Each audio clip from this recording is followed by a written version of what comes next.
Let's take a look at the Gyro and RBI test. The Gyro and RBI test aims to measure your ability to correctly read flight monitors and deduce the aircraft's position in space. All questions follow the same setup. You'll see two displays, each giving different information about the aircraft's orientation and position. Your task is to combine both sources to determine where the aircraft is relative to a fixed reference object, and then select or place the aircraft in the correct location and direction in relation to that object.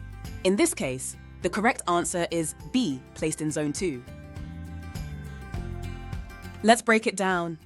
The first thing to keep in mind is that everything is in relation to the north. The gyro monitor tells us what direction the aircraft is flying relative to north. We can see the nose is pointing toward E, east. Therefore, it is rotated 90 degrees to the right of north. Of the four options provided, B is displaying the correct direction. In addition, the RBI is telling us where the aircraft is positioned relative to the ground station. What we want to do is compare north to our gyro's heading and understand which way we need to move to make the alignment. To get from north to east, you must move 90 degrees clockwise. So our RBI arrow needs to move 90 degrees clockwise. It should look like this. From here, you just move the aircraft to the tail, and that's how you understand where the aircraft is relative to the ground station. As you can see, the aircraft is in Zone 2.